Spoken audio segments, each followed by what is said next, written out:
Coming to you live and or pre-recorded, I'm Sven Sandberg from the WTTT studios in beautiful Central Florida, and this is The Time Traveler, random ramblings and mindless musings from a prematurely retired travel consultant with your host, Greg Angstrom.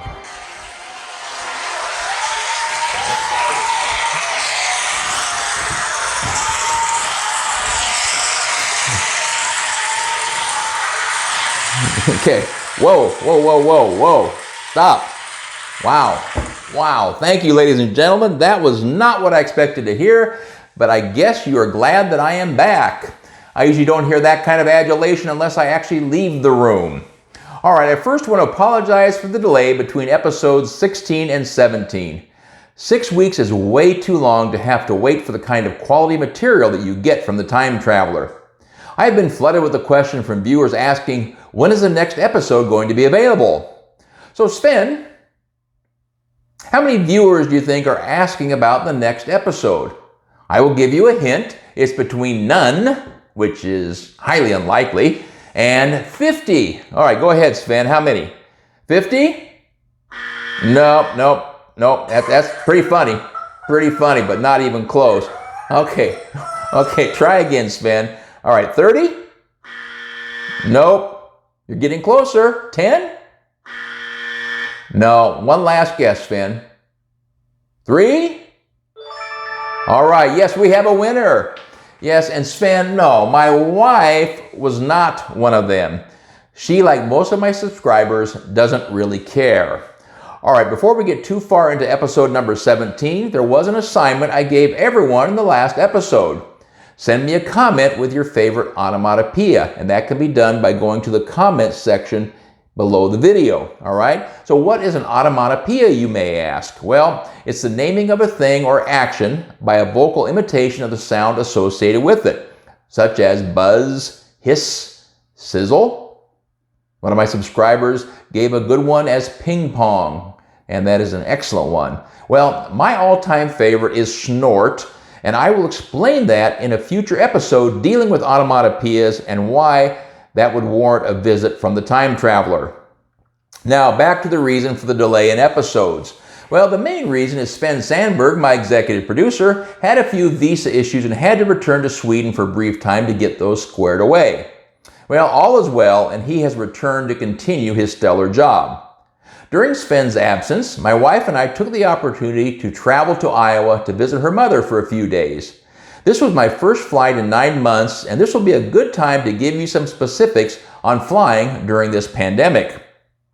Having Premier Gold status with United and TSA PreCheck has allowed me a Group 1 boarding status pre-pandemic. All right, being one of the first ones on the plane was always a nice perk. Now, even though the boarding pass says Group 1, United is now boarding from the rear of the plane by row numbers. Honestly, this has always made more sense to me than group boarding. Boarding when row 21 was called, the preferred second exit row on the plane, still gave us plenty of overhead storage space for our carry-ons.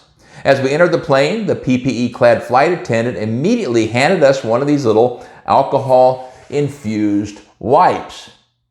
United has partnered with Clorox and the Cleveland Clinic to try to make their planes as safe as possible. This little package might remind you of the wipe you might get from a rib joint or KFC, someplace to clean up after a messy lunch or dinner. Well, like good little soldiers, we did wipe down the seats, armrests, and tray table for our 2 seats. I am pretty sure there was no way possible for the virus to live in that environment, as the alcohol smell was extremely strong and brought back memories of trips to the vet clinic when we raised dogs in my youth. Once we were settled in, and I should say squeezed in as 3 of the 4 flights were totally filled, the flight proceeded as normal. United, like the vast majority of airlines, does not block the middle seat from being sold. Currently, Delta, Southwest, and JetBlue have some form or fashion of limiting capacity either by blocking the middle seat or limiting the plane to 70%. United does, however, notify the passenger if the flight is going to be full, and they will allow you to change your flight for no charge. Now, the reason the flights are running so full is not that air travel is back to 100%, but at 40 to 50% as compared to last year, there are fewer flights, so they do fill up. Keep in mind the capacity was at 2 to 3% back in April and May when the pandemic was ramping up. United had a nice little plastic bag handed to each traveler, which contained a napkin, a small bottle of water, the obligatory package of pretzels, and one of my favorites when it comes to airplane food, the Biscoff wafer. It's amazing to me that this has lasted unopened for 6 weeks, as much as I love these little guys, okay?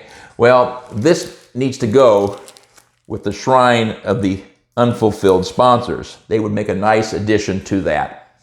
Well, the prepackaged bags do help to limit exposure to our nasty little virus.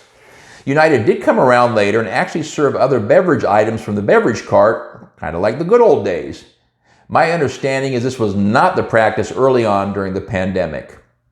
Face masks were required at all times in the airport and while flying, except to take a bite of food or a drink of your preferred beverage. 2 observations from this. 1, amazing how an individual can take 2.5 hours to eat a bag of pretzels and drink an 8-ounce bottle of water. And 2, more amazing is the truce that must exist between the coronavirus and face masks, as Rona has agreed not to infect a maskless person while in the process of eating or drinking. Thank you, Rona, for that kind deferral. Well, it was time to deplane, and the major difference is you are told to remain seated until your row number is called, and at that point you may stand, gather your carry-ons, and orderly remove yourself from the plane. For the most part, people did comply and stay seated. There were a few of us that needed to stretch our long legs and preferred to stand patiently in the aisle. Well, be sure and tune in to the next Time Traveler episode as we take a look at what 4 October days in Iowa look like. I will do my best to drop it in less than 6 weeks. Also, don't forget to leave your favorite onomatopoeia in the comments section below. Until then, remember, I'm kind of a big deal. Ciao for now.